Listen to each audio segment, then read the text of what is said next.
जय हिंद। आप सभी का फिर से स्वागत है फोर क्रिएटिव स्टडीज के एक नए एपिसोड में। जैसे कि आज के सेशन में हम लोग परफेक्शन आईएएस के जो 90 डेज प्लानर आई हुई है बुक, उसको हम लोग एक्सप्लेन कर रहे हैं। अभी आज के सेशन में हम लोग डे 3 को देखने वाले हैं। डे 3 में अभी हम लोग इंडियन पॉलिटी को देख रहे हैं। इंडियन पॉलिटी में आज तीसरा सेशन है और हम लोग आज के सेशन में मौलिक अधिकार को देखने वाले हैं। मौलिक अधिकार से संबंधित जितने भी इंपॉर्टेंट क्वेश्चंस बनाए गए हैं उनके क्वेश्चंस को हम लोग आज के सेशन में हल करेंगे, उसको डिटेल से चर्चा करेंगे। तो चलिए सेशन को स्टार्ट करते हैं। जैसे कि आज के सेशन में हम लोग मौलिक अधिकार को देखने वाले हैं। मौलिक अधिकार अगर संविधान में चर्चा करें तो मौलिक अधिकार जो है ये भाग 3 में देखने को मिलेगा। अब भाग 3 के जो है ना आर्टिकल नंबर आपका 12 से 35 तक इसमें आपको मौलिक अधिकार के बारे में चर्चा करने को देखने को मिलेगा, है ना। तो इसी प्रकार आज के सेशन में लोग मौलिक अधिकार से संबंधित जितने भी क्वेश्चंस बनाए गए हैं वैसे वैसे क्वेश्चन को हम लोग चर्चा करेंगे। तो चलिए सेशन को स्टार्ट करते हैं। और सेशन को स्टार्ट करने से पहले ये भी आपको बता दूं, इस 90 डेज प्लानर की जो 2 दिन का यानी कि 2 सेशन अपलोड हो चुकी है। प्ले लिस्ट भी तैयार कर दिया गया। प्ले लिस्ट का लिंक आपको डिस्क्रिप्शन बॉक्स में और कमेंट बॉक्स में पिन किया हुआ सबसे ऊपर में मिल जाएगा। उस लिंक पर क्लिक करने के बाद आप आसानी तरीके से सारे के सारे क्लासेस कर सकते हैं। तो जैसे कि आपको ये भी बता दूं, इस जो पीडीएफ ये तैयार की जा रही है, ये पीडीएफ आपको रेगुलर अपलोड कर दी जा रही है टेलीग्राम चैनल पे। टेलीग्राम चैनल का लिंक डिस्क्रिप्शन बॉक्स में मिल जाएगा, तो उस लिंक पर क्लिक करके आप ज्वाइन जरूर हो जाइए। वहां पे रेगुलर कोई ना कोई पीडीएफ वगैरह क्लासेस की इंफॉर्मेशन वगैरह अपलोड होते रहती है, तो आपके लिए काफी बेनिफिट्स होने वाली है। बिल्कुल फ्री में ये पीडीएफ आपको मिल जाएगा। ओके, तो चलिए सेशन को स्टार्ट करते हैं। तो मौलिक अधिकार, तो मौलिक अधिकार से संबंधित पहला क्वेश्चन को देखते हैं हम लोग। क्वेश्चन नंबर फर्स्ट में कहा जाता है निम्नलिखित मौलिक अधिकारों के संबंध में निम्नलिखित में से कौन सा कथन सही है। कथन सही वाले पूछे जा रहे हैं। तो कहा गया है इसमें आपको देखने को मिल रहा है पहला है यह अधिकार प्रत्येक नागरिक के पूर्ण शारीरिक, मानसिक और नैतिक विकास को सुनिश्चित करते हैं। बिल्कुल ये करते हैं। मौलिक अधिकार जो है ना प्रत्येक नागरिक के लिए ये पूर्ण शारीरिक हो गया, मानसिक हो गया, नैतिक विकास सभी के लिए सुनिश्चित तौर पर ये कार्य करते हैं, है ना। ये अधिकार सभी के लिए है। तो ये कथन ऑप्शन नंबर ए बिल्कुल सही जवाब है। नेक्स्ट कहा जाता है मौलिक अधिकार देश में अल्पसंख्यकों के बीच सुरक्षा का भावना पैदा करता है। ये भी सही है। मौलिक अधिकार जो है ना देश में जितने भी अल्पसंख्यक है उनके बीच सुरक्षा की भावना को भी पैदा करता है। ये मौलिक अधिकार के अधिकारों में से एक है। नेक्स्ट कहा जाता है वे बहुसंख्यकों के शासन के लिए लोकतांत्रिक वैधता का ढांचा प्रदान करते हैं, स्थापित करते हैं। ये भी बिल्कुल सही है। लोकतांत्रिक वैधता का ढांचा जो स्थापित करते कौन, मौलिक अधिकार करते हैं। नेक्स्ट में कहा जाता है मौलिक अधिकार आचरण, नागरिकता, न्याय और निष्पक्षता मादक प्रदान करते हैं। ये भी सही है। मतलब ये ऑप्शन इस प्रकार दिया गया है, इसमें चारों के चारों ऑप्शन सही है। तो यहाँ पे आपका कथन और कूट वाले में भी दिया गया ऑप्शन नंबर, आप देख सकते हैं यहाँ पे ऑप्शन देखते हैं इस प्रकार है। ऑप्शन आप यहाँ देखोगे, है ना, ऑप्शन यानी कि कूट में जो है केवल 1 2 3 यानी ऑप्शन सभी, ऑप्शन नंबर डी यहाँ पे उत्तर भी ऑप्शन नंबर डी इसका सही जवाब हो जाएगा। इस सभी के सभी इसमें जो दिए गए कथनों पर सभी के सभी क्या है, सही है, सत्य है। तो इस प्रकार ऑप्शन नंबर डी इसका सही जवाब हो जाएगा। तो यहाँ आपका डिटेल से चर्चा किया गया है। आपको पीडीएफ जो मिल जाएगा वहां से भी आप देख सकते हो, ठीक है। जहां गलती होगा, गलती की वजह बताऊंगा कि क्यों गलती है, तो वहां पे ज्यादा समय देने की मैं कोशिश करूंगा। ओके, तो चलिए नेक्स्ट क्वेश्चन आने वाले क्वेश्चन नंबर आपका 2। क्वेश्चन नंबर 2 में आप देख सकते हैं कहा जाता है ये भी मौलिक अधिकार के संबंध में निम्नलिखित में से कौन सा कथन सही है। कहा जाता है वे सरकार पर नियंत्रण के रूप में कार्य करते हैं। बिल्कुल सही है। जो मौलिक अधिकार क्या है, वो सरकार पर नियंत्रण के रूप में जो ना कार्य करते हैं। और नेक्स्ट में कहा जाता है 1215 में इंग्लैंड के राजा जॉन द्वारा जारी अधिकारों का चार्टर मौलिक अधिकारों पर पहला लिखित दस्तावेज था। यह भी बिल्कुल सही है। इसे देखिए आपके जो है ना इसी तरह से ऑप्शन इसमें से बहुत सारे निकाल के बनाए जा सकते हैं। कहा जा सकता है कि इंग्लैंड के राजा किनके द्वारा, मतलब ये किनके द्वारा जो है ना एक चार्टर अधिकार बनाया गया था, लागू किया गया था, जिसमें मौलिक अधिकार पर पहला दस्तावेज जारी किया गया था। ये किसके द्वारा किया गया था, तो इंग्लैंड के राजा जो है वो जॉन के द्वारा किया गया था। कब किया गया था, 1215 को। आप पूरा इसमें डिटेल जो है ना जितनी भी चीजें दी गई है उसको आप ध्यान रखेंगे। या जैसे 1215 की जगह आपको जो है ना यहाँ पे 1515 दे दे तो आपका सही है, इसमें सही ढूंढना था। तो यहाँ 1515 नहीं होता, 1215 होता, ये भी गलत हो जाता। तो हम लोग को इस तरह से बारीकी चीजें हम लोग को ध्यान रखनी होगी, है ना। तो इस प्रकार ये बिल्कुल जो दिया गया है ये बिल्कुल सही है और ये भी सही है। तीसरा में कहा जाता है वे सामाजिक और आर्थिक लोकतंत्र के विचार को बढ़ावा देते हैं। मौलिक अधिकार जो है वो सामाजिक और आर्थिक लोकतंत्र के विचार को बढ़ावा बिल्कुल भी नहीं देते हैं। ये किसके विचार पर बढ़ावा देते हैं, ये राजनीतिक पर विचार देते हैं, ठीक है। राजनीतिक विचार को जो है ना ये बढ़ावा देते हैं। इस प्रकार ऑप्शन नंबर 3 गलत हो जाएगा, ठीक है। तो ये क्यों गलत है ये भी बता दिया मैंने। तो इस प्रकार ऑप्शन नंबर आप लोगों को सही कथन चुनना था। 1 और 2 सही था, ऑप्शन नंबर ए इसका बिल्कुल सही जवाब हो जाएगा, ठीक है। ये गलत क्यों था ये भी चर्चा कर चुके हैं, है ना। और क्या क्या होनी चाहिए, क्या क्या क्वेश्चन बनाए जा सकते हैं वो भी हम लोग चर्चा कर चुके हैं। चलिए नेक्स्ट क्वेश्चन हम लोग देखते हैं, क्वेश्चन नंबर 3।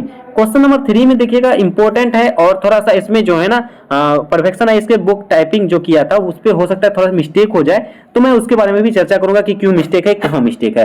तो कहा जाता है मौलिक अधिकार के बारे में निम्नलिखित कथनों पर विचार करने के लिए कहा जा रहा है। ठीक है, इसमें आपका ज्यादा मौलिक अधिकार भारतीय संविधान के तहत गारंटीकृत पूर्ण अधिकार है।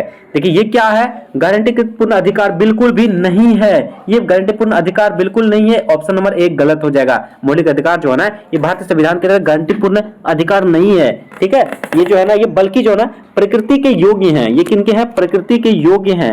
ठीक है, तो ये गारंटीकृत पूर्ण अधिकार हम लोग मौलिक अधिकार को नहीं बोल सकते। अगर उसमें ऑप्शन रहता कि प्रकृति के योग्य अधिकार हैं तो ये सही होता, लेकिन इसमें गारंटीकृत पूर्ण बोला जा रहा, तो इस पर ये गलत है। ये प्रकृति में पवित्र हैं, ये प्रकृति में पवित्र नहीं है, बल्कि जो है ना ये इसमें केशवानंद भारती मामला में जो ना कहा गया था नीति मूल संरचना सिद्धांत को प्रभावित किए बिना ही संविधान संशोधन द्वारा उन्हें कम किया जा सकता है। यानी कि ये संशोधन जो इसमें कहा गया था उन्हें संशोधन द्वारा कम नहीं किया जा सकता था, बिल्कुल नहीं।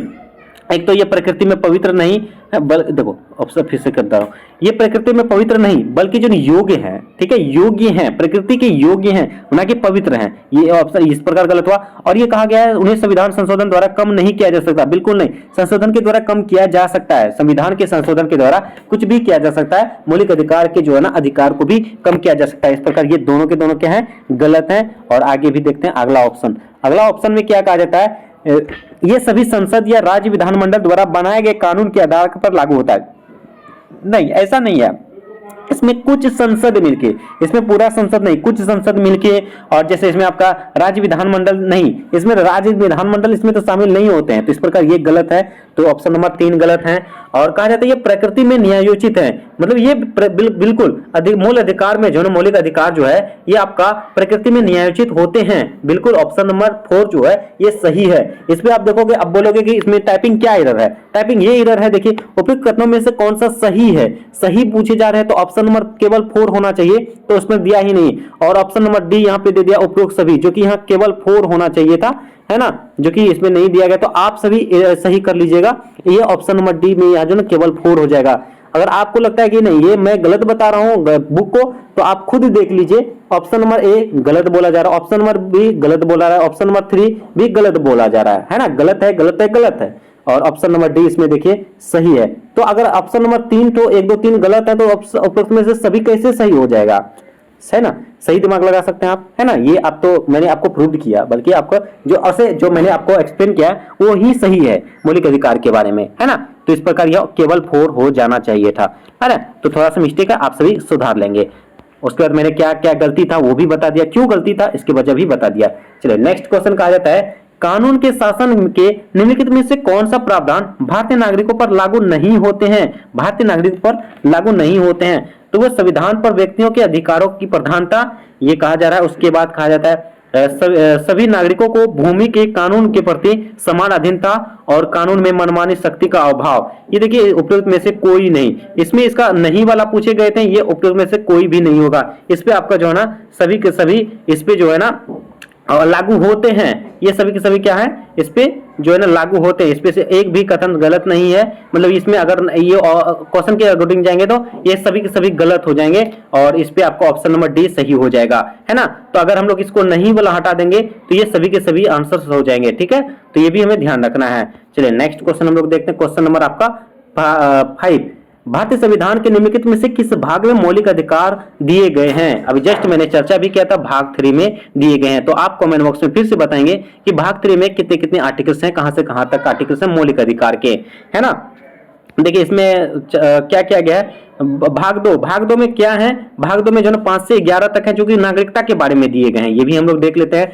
भाग 3 में तो मौलिक अधिकार है 12 से 35 तक। भाग 5 में जो है ना आपका ये आपका जो है ना ये 52 से आपका 151 तक है, जिसमें हम लोग संघ सरकार और संरचना कार्य प्रणाली से संबंधित होता है। और भाग 4 में जो है ना डीपीएसपी है ना, डीपीएसपी यानी कि 36 से 51 तक जो आर्टिकल्स दिए गए हैं उसके बारे में चर्चा किया गया है। तो आप इसको ध्यान रख सकते हैं, है ना। तो भाग 2 में नागरिकता से है, मतलब कि 5 से 11, भाग 3 में मौलिक अधिकार 12 से 35, उसके बाद भाग 5 में जो है आपका 52 से 151 तक, जिसमें हम लोग संघ सरकार की संरचना और कार्यप्रणाली से संबंधित होते हैं। और आपका भाग 4 में हो जाएगा डीपीएसपी, यानी कि राज्य के नीति निर्देशक सिद्धांत जो है आपके 36 से 51 तक के हैं। और मौलिक कर्तव्य जो है ना आपके वो भाग 4 का क में दिया गया, भाग 4 का क में दिए गए हैं, और 51 का क है ना, वो आर्टिकल्स हो जाएंगे मौलिक कर्तव्य के बारे में। चलिए यहां तक की बातें हो गई। नेक्स्ट क्वेश्चन देखते हैं, क्वेश्चन नंबर 6। क्वेश्चन नंबर 6 में क्या कहा जाता है, भारतीय संविधान में मौलिक अधिकार निम्नलिखित में से किस स्रोत से उधार लिए गए हैं, यानी कि मौलिक अधिकार किस देश से लिए गए हैं। तो हम लोग आसानी से ये जानते हैं, यूएसए से लिया गया, अमेरिका से लिया गया, तो ये अमेरिका संविधान, ऑप्शन नंबर ए सही जवाब हो जाएगा। ठीक है, तो ये संविधान से लिया गया था, और कहां से कहां तक है, 12 से 35 तक का दिया गया है। चलो नेक्स्ट क्वेश्चन रहता है क्वेश्चन नंबर आपका 7। क्वेश्चन नंबर 7 में क्या कहा जाता है, क्वेश्चन नंबर 7 देख सकते हैं यहाँ, अधिकार के बारे में आपको बताना है, सही कथन चुनना है। ठीक है, मौलिक अधिकार के बारे में आपको बताना है। कहा जाता है मौलिक अधिकार केवल भारतीय नागरिकों को उपलब्ध है, नहीं, मौलिक अधिकार जो है ना कुछ कुछ ऐसे मामले भी हैं जो विदेशियों के लिए भी उपलब्ध हैं। तो इस प्रकार ये केवल कथन करना मतलब गलत है ना, ये गलत हो जाएगा। केवल नहीं, इसमें जो है कुछ मामले जो है ना भारतीय नागरिकों और विदेशियों दोनों को उपलब्ध होते हैं। इस प्रकार ऑप्शन नंबर ए जो है ये गलत हो जाएगा।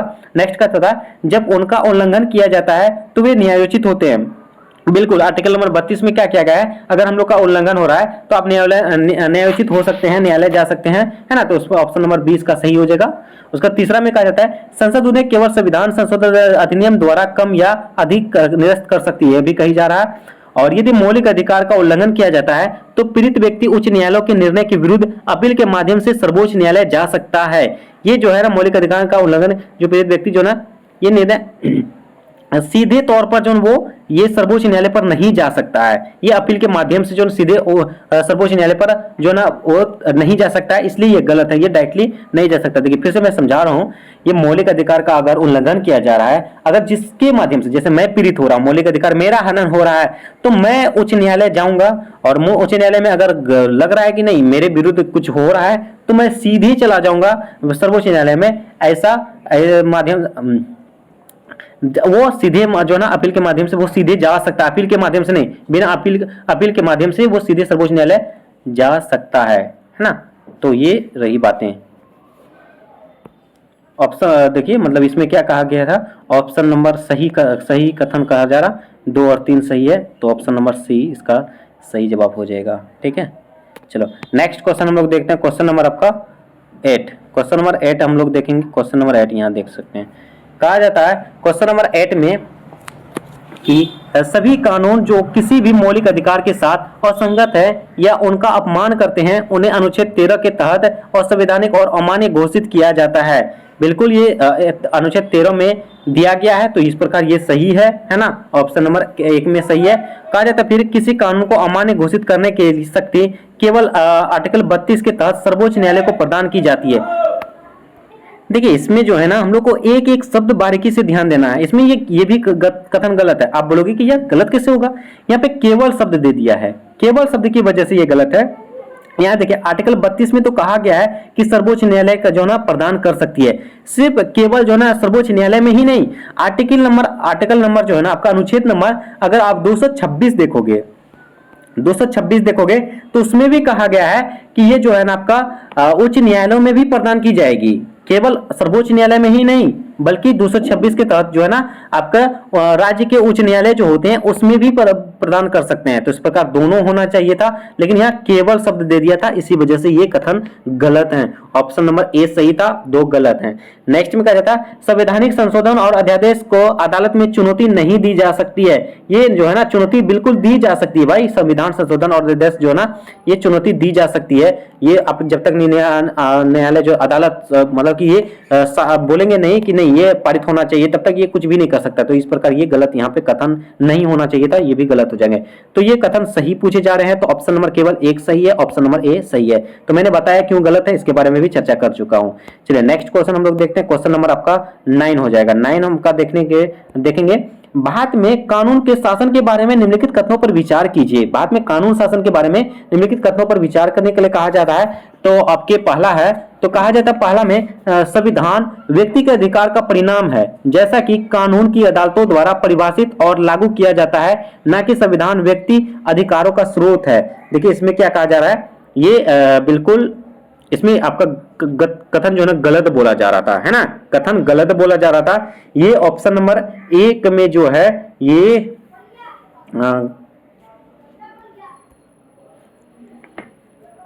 कथन बोला जा रहा था गलत, तो देखिए यही गलत है ना, यही गलत है, ये तो गलत है। इसके बाद कानून के उल्लंघन के अलावा किसी भी व्यक्ति को दंडित नहीं किया जा सकता है, ठीक है।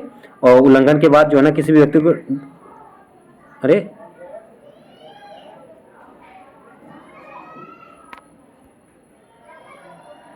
बोला रहा है ना, हम अलावा ध्यान नहीं दिए थे, ठीक है, ये सही है। और सभी नागरिक समान रूप से देश के कानून के अधीन है, ये भी सही है। तो मतलब ये कथन गलत था। देखिए इसका एक्सप्रेशन की चर्चा करें तो गलत बोला जाता केवल एक। देखिए इसका एक्सप्रेशन की चर्चा करते हैं क्योंकि इसमें पूरा डिटेल से आपको दिया गया, तो आपके लिए बेनिफिट्स होगा।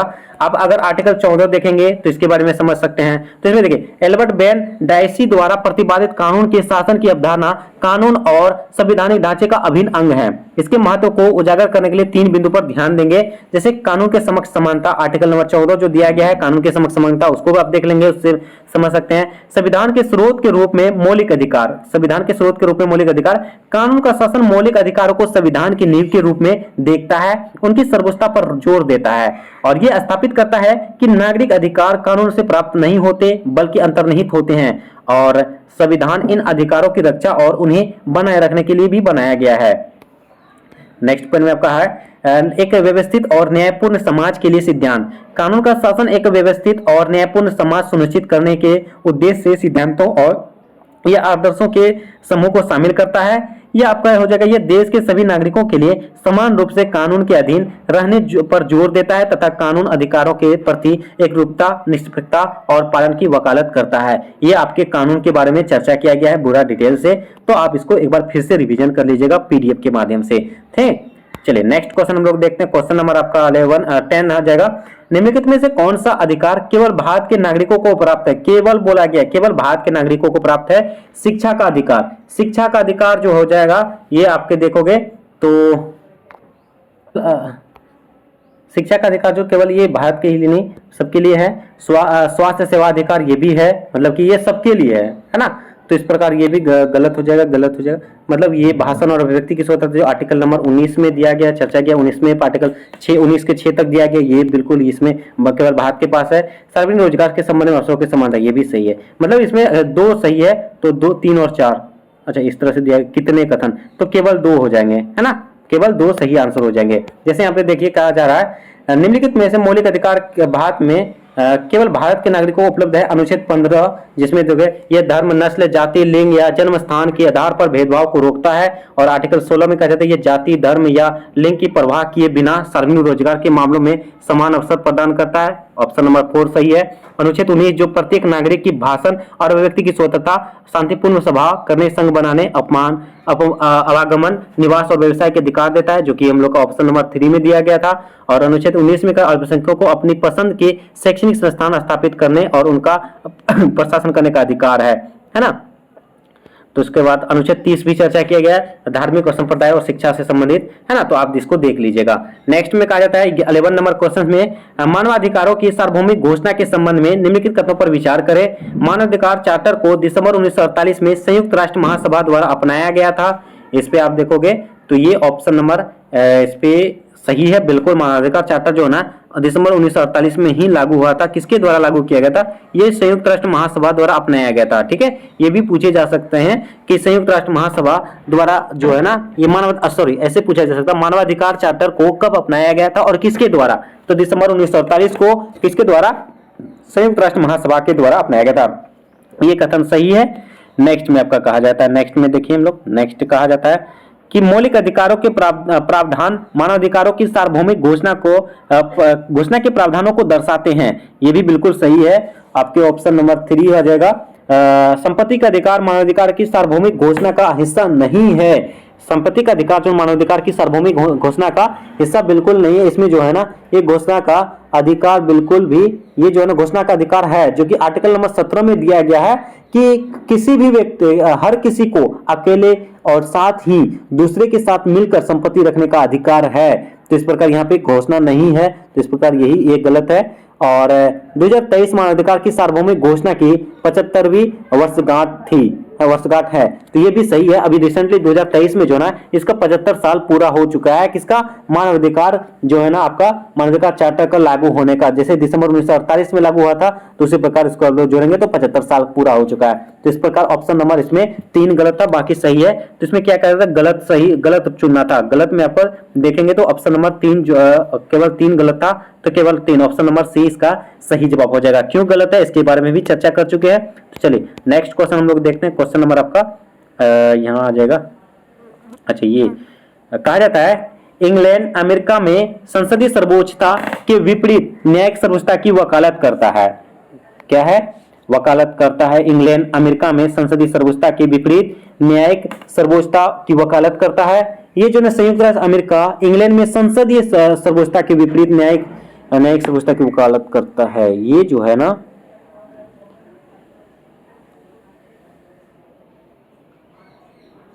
न्यायिक सर्वोच्चता, 1 मिनट, आप देखोगे तो इसमें आप सोचोगे कि नहीं सही है, बिल्कुल ये गलत है। क्यों गलत है, देखोगे आप, देखो यहाँ पे ही शुरू में ही ये उल्टा कर दिया है। हम भी सोचे क्या है यार, ये तो सही है ना, हम भी, मेरा भी दिमाग थोड़ा सा हो गया था। लेकिन इसमें आप देखोगे तो क्या कहा गया, इंग्लैंड अमेरिका में, नहीं ऐसा नहीं है, अमेरिका जो है ना इंग्लैंड में, उल्टा हो गया, यहाँ पे उल्टा कर दिया गया। तो कथन ये तो गलत ही है, डायरेक्टली गलत है। तो इस प्रकार हम लोग कहते हो ऐसे एक ऑप्शन भी मिल जाता है तो इससे हिंस मिल जाता है। तो इस प्रकार यहाँ पे देखोगे तो ऑप्शन नंबर ए गलत ही है।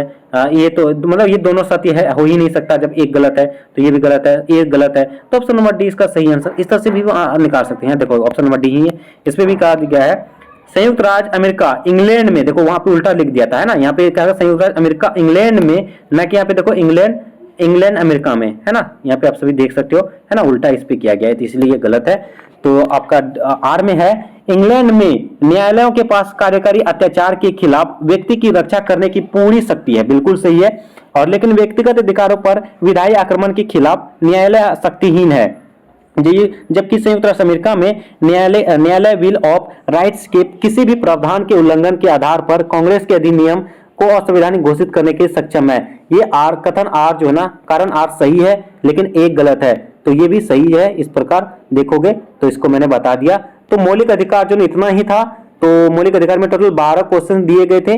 अब हम लोग को जो है ना इसके नेक्स्ट चैप्टर देखेंगे हम लोग डीपीएसपी, ठीक है, कल के सेशन में हम लोग डीपीएसपी देखेंगे। तो आप सभी हमारे साथ जुड़ सकते हो इन तमाम प्लेटफॉर्म के माध्यम से, है ना, तो जरूर हमारे साथ जुड़े रहिए। क्लास के इन्फॉर्मेशन वगैरह सब कुछ आपको यहाँ पे प्रोवाइड किया जाता है बिल्कुल फ्री में, ठीक है। तो आप सभी हमारे साथ जुड़ सकते हैं। और कल के सेशन में हम लोग जो है ना डीपीएसपी देखेंगे। तो आप डीपीएसपी जो है ना नेक्स्ट सेशन में डीपीएसपी को पढ़ के आइएगा। तो डीपीएसपी को हम लोग कल के सेशन में इसी तरह से क्वेश्चंस को प्रैक्टिस करेंगे, डिटेल से चर्चा करेंगे।